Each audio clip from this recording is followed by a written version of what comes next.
Hello කොහොමද ඔයාලට ඔන්න ඉතින් මේව දකිනකොට සමහරු නම් අනිවාර්යෙන් දන්නවා ඉතින් මම මොකද්ද මේ හදන්න යන්නේ කියලා. මොකද ගිය දවස් ටිකේම Facebook එකේ මම හරියට වීඩියෝ දැක්කා මේකෙන් එක જાති හදලා.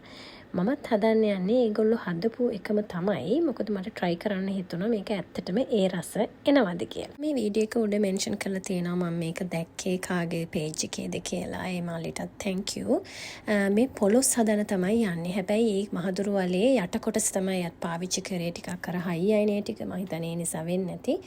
ඒකට පොඩ්ඩක් අර චුට්ටක් පොලොස් වලට වගේ ඉරි මම කපාගෙන උඩ ටික ඒ යට කොටස කපලා කෑලි හතරට කපාගෙන ඊට පස්සේ මම උඩ කොටස තියාගත්තා කිරිකොස් හදාන. මම ඉතින් ওই මැටි ඇතුළේට තෙල් ටිකක් රත් වෙන දාලා සූදුරු, අප, ලූණු, රම්පේ, කරපිංචා, එතකොට ඉඟුරු සුදු ලූණු, වේලිච්ච මිරිස්, රතු මිරිස්, කරල්, කෑලි ටිකකුයි ඔය ඔක්කොම දාලා පොඩ්ඩක් ටෙම්පරාදු කරා. ඊට පස්සේ මේකට මම කළු 3-5 ටිකකුයි මිරිස් 3-5 බැදලා වෙනම තියලා ඒකෙනුත් ටිකක් දැම්මා. ඊට පස්සේ ඉතින් අර අපේ මහදුරු වලේ යට කොටසින් කපාගත්තු කෑලි ටික ඔක්කොම ටික මේකට දාලා ඒකටම එනසාල් කුරුඳු කරාඹුන ටිකකුත් දාලා ඊට පස්සේ ලුණු ටිකකුත් දාලා ඕකට කිරි මිටි කිරි වලින්ම තමයි මේක හදන්නේ. මේකට ටක් ගාලා තැම්බෙනවා පොලොස් වගේ නෙමෙයි. ඒ හින්දා කෙලින්ම මිටි කිරි දාලා පොඩ්ඩක් හොඳට තැම්බෙන තිබ්බා. පොඩි ගොරක කෑල්ලකුත් දැම්මා. ඊට පස්සේ ඉතින් අර ගොඩාක් අය හදලා තිබුණු කිරිකොස් වෑංජනේ හදන්න මම මේ උඩ කොටස ගත්තා. ඊට පස්සේ ඒකේ අර කොළ පාට ටික ගන්නෙ නැහැ. අර සුදු ටිකෙන් පොඩි කෑලි වලට කපාගෙන කිරිකොස් වෑංජනයක් වගේ හදාගන්නයි. ඉතින් ඒක නම් ඉතින් ගොඩක් අය දන්නවනේ හදන්න. මම ඔය මට ලේසියට ඇත්තටම පොලොස් එකයි මේකයි දෙකම හරිම ඉක්මනට මම හදාගන්න උවමනාව තිබ්බා. ඒ නිසා මම දෙකම ටට්ටක් ගාලා හැදුවා.